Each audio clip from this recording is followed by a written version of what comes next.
Good afternoon, folks. Lots to talk about, a million different stories to pick from today. Obviously, the rioting yesterday, the banning of President Trump from Facebook. We'll have plenty to say about those later, but I wanted to do a quick Periscope and live stream first on the question of whether or not President Trump can be removed via the 25th Amendment. That's the question for today, because a lot of people are calling for it. As we can see today, you have Nancy Pelosi calling for the 25th Amendment to be invoked and that Congress will proceed with impeachment if it doesn't happen. I think AOC also called for a 25th Amendment removal, if I'm not mistaken. This is, somebody saying that Chao should, here she says this is an hour ago because Transportation Secretary Elaine Chao resigned. AOC apparently saying at this latest stage, resignations help little beyond serving as late attempts at self-preservation. If Secretary Chao objects to yesterday's events this deeply, she should be working the cabinet to invoke the 25th Amendment, not abdicating the seat that allows her to do so. So there's this general concept among the left and among a lot of people in the news that the 25th Amendment is the obvious constitutional remedy to what happened yesterday. Let's be as charitable for the moment as possible to the left when they're making this argument. Their argument is, well, the president incited a mob to attack the Capitol yesterday, and so removal is therefore justified because that's maybe they're arguing that's a crime, maybe they're arguing whatever they might be arguing. But therefore we should use the 25th Amendment. What is the rationale there? Well, it's like we need to protect our system of government. We need to protect democracy. Well, right off the bat, anyone straight up, if you've read the 25th Amendment, you're going to quickly realize, and we're going to go through it in detail. If you've read the 25th Amendment, the correct answer here is that anybody saying that we should use the 25th Amendment to remove President Trump is advocating a quite literal coup d'etat, because the 25th Amendment is not available under the circumstances that we have, even framed in the most generous possible way to the left. And we'll get into why. So let's go to the 25th Amendment. This yellow bit right here is a kind of explanation from the Cornell Law School about the history of it. It kind of helps understand, like, why do we have a 25th Amendment? It says that, it was proposed by Congress and ratified by the states in the aftermath of the assassination of President John F. Kennedy. It provides the procedures for replacing the president or vice president in the event of death, removal, resignation, or incapacitation. But the Watergate scandal saw the application of these procedures when Ford needed to replace his own vice president. And then when Ford replaced Spiro Agnew as vice president, and then when he replaced Nixon as president and had to fill the vice presidential seat. Most of this stuff is pretty uncontroversial. If the president leaves office, the vice president becomes president. If the vice president leaves office, the president shall nominate a new vice president, and that will have to be confirmed by a majority vote of both houses of Congress. And if the president personally transmits a statement to the Senate and to the House that he is unable to discharge the powers and duties of his office, such powers and duties shall be discharged by the vice president as acting president. So this has actually been done before. Some people may not know this, but if you remember in the Bush administration, Bush got a colonoscopy. And when he got a colonoscopy, he was going to be under the knife for a certain period. And so he, in advance of that, stated that while he was under the knife, that Vice President Cheney would then be the president. But it's Section 4 that everybody's talking about. So let's get right into that. Section 4, quote, whenever the vice president and a majority of either of the principal officers of the executive departments or of other such body as Congress may by law provide, transmit it to the president pro tempore of the Senate and the Speaker of the House of Representatives their written declaration that the president is unable to discharge the powers and duties of his office, the vice president shall immediately assume the powers and duties of the office as acting president. You're saying, oh, wow, that's an instant way for the Democrats to simply get rid of Trump in a snap. It's the fastest possible way. Just not right, though. I want to focus on very particular language, the idea that the president is unable to discharge the powers and duties of his office. That's the prerequisite to invoking the 25th Amendment. Not that he's doing something you don't like, not that he's making decisions you don't agree with, not that he's even doing something criminal, right? He could be committing crimes. The question is whether he's unable to discharge the powers and duties of his office. That means incapacity.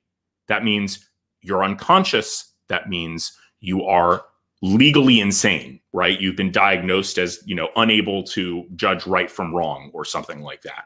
That's what that's for. This is for incapacity. This is for somebody in a coma.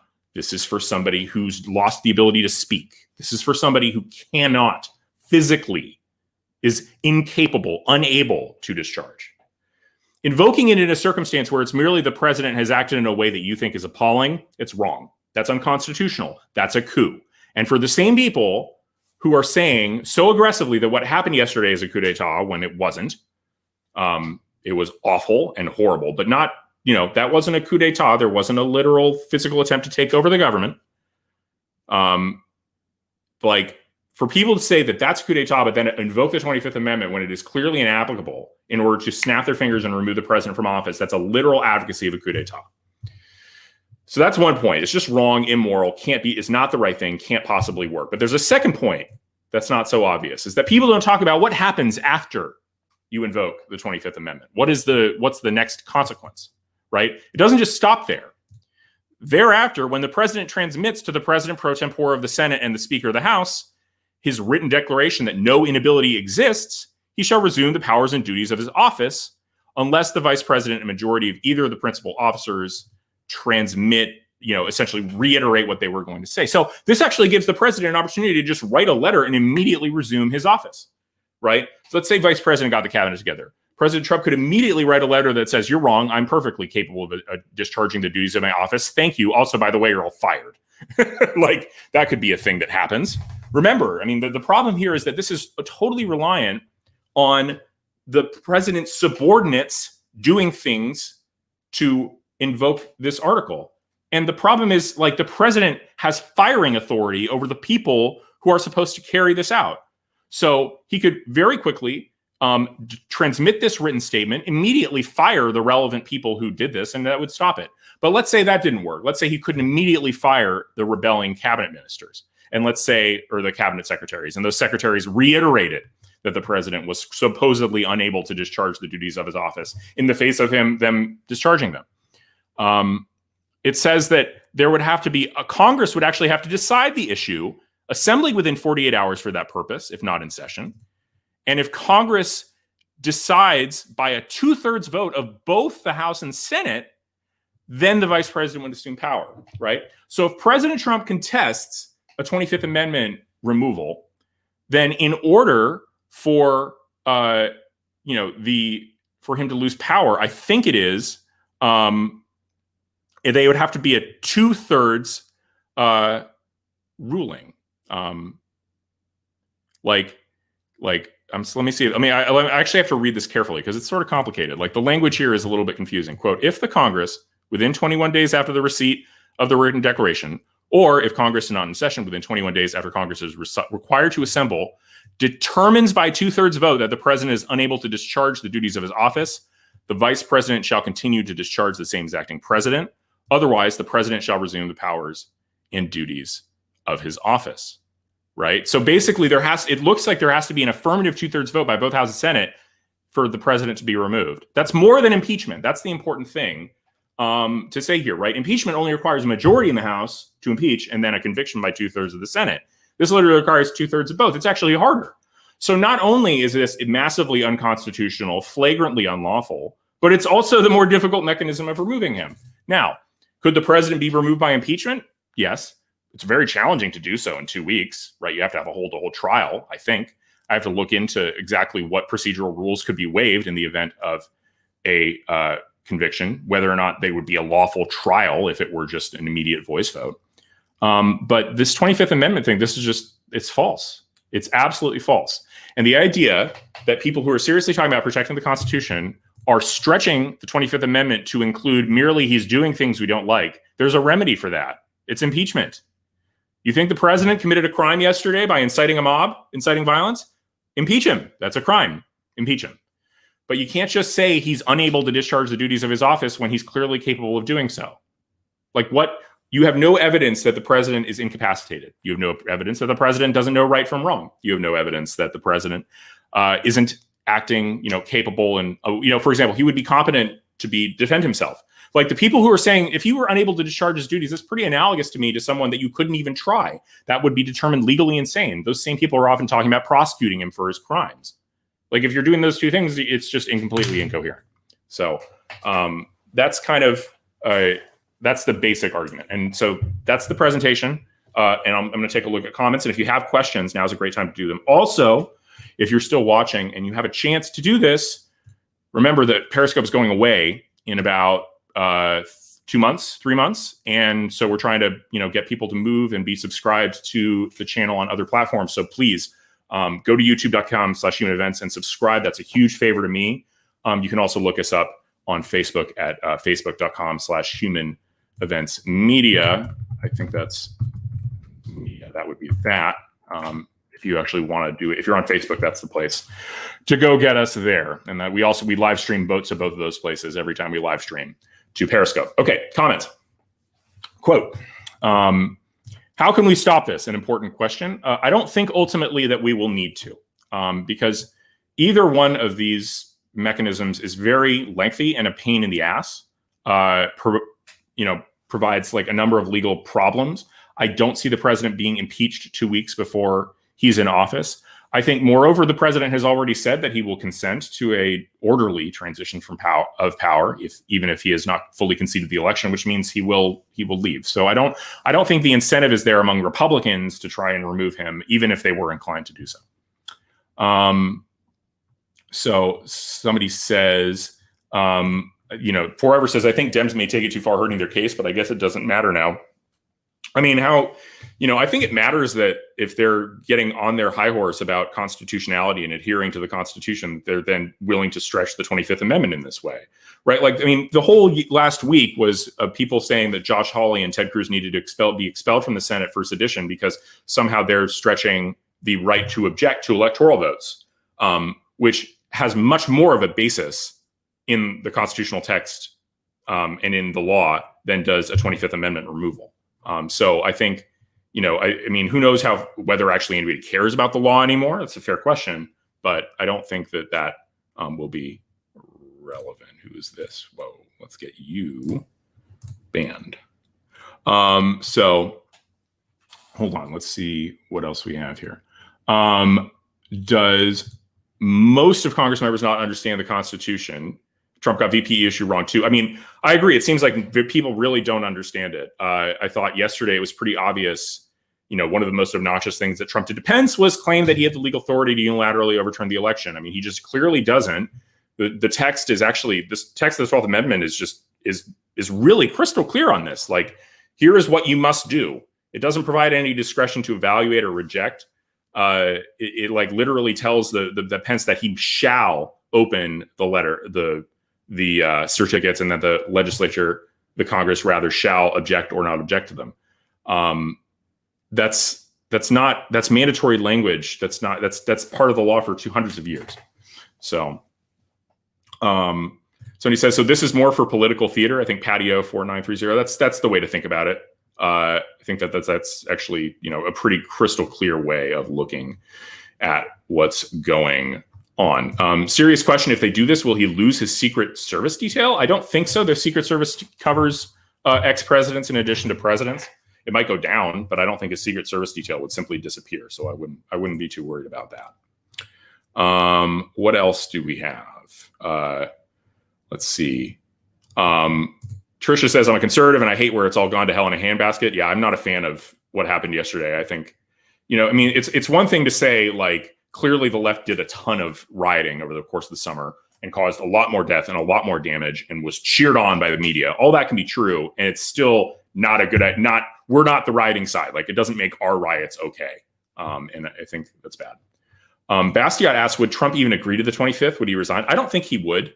Because he doesn't have to. Again, as I was explaining, so Section 4 gives the president the ability to contest this. It says, when the president transmits to the president pro tempore of the Senate and the Speaker of the House his written declaration that no inability exists, he shall resume the powers and duties of his office. Like, why would he assent to this? I mean, it'd be a huge, big fight, and it's supposed to need 2/3 of the House and Senate to do it. I'm sorry, would Pence even agree? I don't think Pence would agree to the 25th Amendment for the same reasons that Pence is going to stick to the Constitution and not mess with the certificates. I think Pence is the kind of guy who's going to stick to the Constitution and say he's perfectly capable of discharging the duties of his office. You don't like it, impeach him. Like that's what his response to Pelosi will be, I bet. And my predictions so far have been pretty good about what Pence is going to do. There was a lot of people out there saying that Pence is going to magically save the election for people and et cetera. And I've been beating the drum like Pence doesn't have the authority. That's not going to happen. Biden's going to be certified the winner on January 6th. And one of the things I'm kind of sad about, and I really hope changes in the coming weeks is the way that people have there's been this disincentive to tell the truth about what's going to happen. Right. People have been sort of bullied into like keeping silent about the fact that as just a legal matter, these things won't work. These last ditch efforts are going to fail. And lawyers know that, right? Lawyers can read the law, read the precedent and be like, this will not work as a matter of law. It's just an objective fact, right? It's the normative question about whether or not, Trump should stay in office, whether or not there was fraud, whether or not it was injustice, is completely beside the point to the like descriptive question of what's going to happen. And I think I think it's important to like be rigorous about that. Let's see. Washington Times has an article on face recognition with Antifa. I mean, I'm skeptical of that until I see proof. I think because I know somebody like Baked Alaska was certainly in the crowd in the Congress, and Baked Alaska is not an Antifa member. So I'd be careful with those articles. I think unless somebody actually proves it affirmatively by saying, here's the Antifa guy, and like, here's the evidence, like, here's the big time background on him being an Antifa, and then here's the picture. You should be very, very skeptical of that. Because remember, I mean, there's huge numbers of Trump supporters there. And I mean, people were chanting things like victory or death. It's 1776. I mean, if it's 1776, that means revolution, right? Like, I feel like the people want to pretend that there wasn't this very aggressive rhetoric and say that the people who were involved were just not at all Trump supporters. I don't think that's right. So that doesn't mean that Trump needs to be impeached or Trump needs to be removed, but rather that I think that it's an easy way to sort of compartmentalize the idea that, hey, like our side is capable of doing things and people on our side are capable of doing things we should not approve of. Let's see, what else do we have here?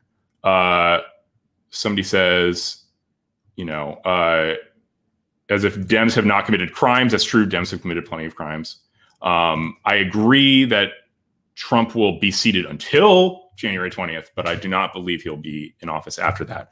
The electoral vote's been certified. I think people are deluding themselves if they think that he's going to continue to stay in office after that. There's no Deus Ex Machina coming, guys. Like it's President Trump has already consented to an orderly transition, and I think he probably did that to just stop all the resignations from happening. I mean, and like it's not good. It's really not good that we lost those Senate seats too, because now we don't have a majority there. Hopefully we don't lose the filibuster. Hopefully we still have some political power to wield, and we should be working to fight on that. But I'm no deluding ourselves here, right? Like, there's no Deus Ex Machina coming. Let's see, what else? What other points do I want to put up on the screen? Can he save the presidency if he proves the evidence from Italy? No, it really doesn't matter what evidence he brings forward at this point. Biden has already been certified as the winner. The only remedy available is impeaching Biden, but that doesn't make Trump president, right? Impeaching Biden once he takes office will make Kamala Harris president. So, like, we're literally beyond the point where there's any meaningful remedy, legal remedy for Trump to stay in office.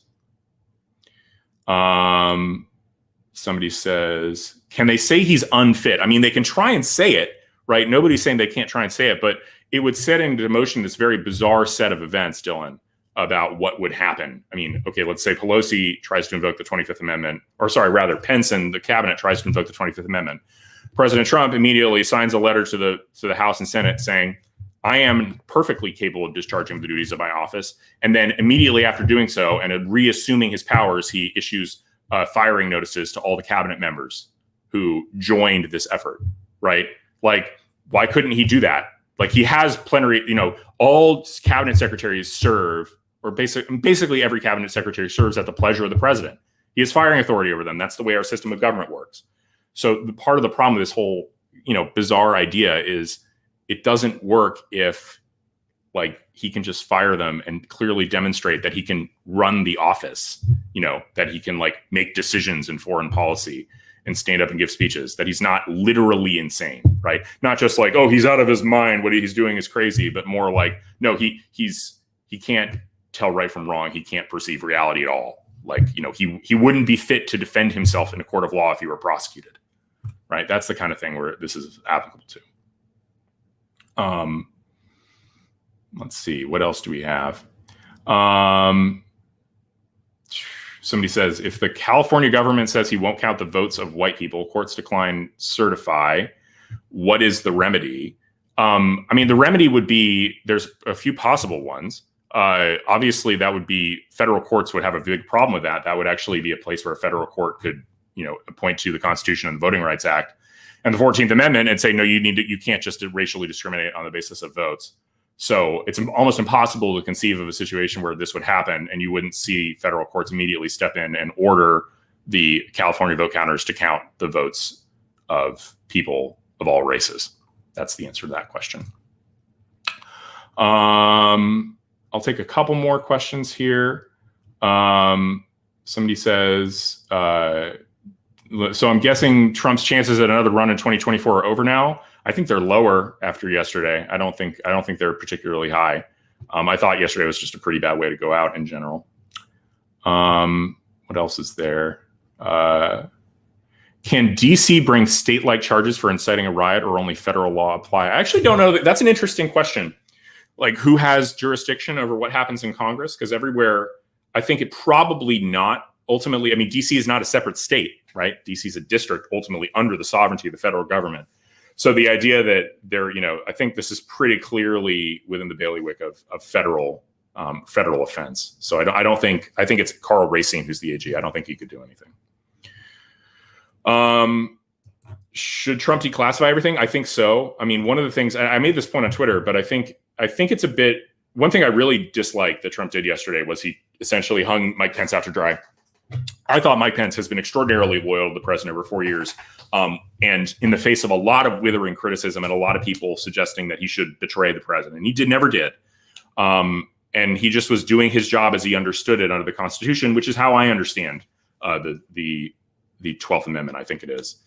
And I think it was really shameful that the president put him on, told him that he should unilaterally reject electoral votes. I didn't like that at all. But I want to make the point. Here's the point. The president's been president since the election for 2 months. He could have appointed special counsels for election fraud. There's a lot of power he has to control his own administration that is just perfectly lawful and really not even questionable. But he hasn't been doing any of that stuff. And yet he's expecting Pence to, based on this bizarre theory of the 12th Amendment, to unilaterally reject a state's electoral votes without a court order or a court declaration saying that they're unlawful, without the state itself saying that this is inaccurate and putting forth a competing slate. That's a big ask. Before President Trump should go asking people his subordinates to do things that have such a bizarre basis in law, if any at all, he should do the things that are in his lawful authority to improve his situation. I think it's unfair what he's doing to Pence. So that's what I got there. One more question. I'll look for what else we got. A lot of comments today. Thank you so much, guys. Again, and if you're on, take the chance, please subscribe either at youtube.com/human events or at facebook.com/human events media. I really do appreciate all the continued viewing and support. Let's see. I want to just take this, Joanne. I don't think you have to put the black flag up. It's not a great time, but we lost unilateral control of government in 2012. 2010, we got it back in 2012. Democrats don't even have a majority in the Senate. They have a 50-50 tie, and their president is 78 years old.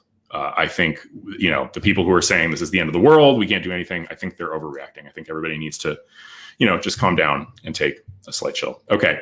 Again, thank you for watching. Again, final request, Periscope's going away. So if you can, hit the like button at facebook.com/human events media, or hit the subscribe button at youtube.com/human events. Very much helps us. And I will talk to you soon. I may actually have more later today because there's so much to talk about in terms of law and politics. Later.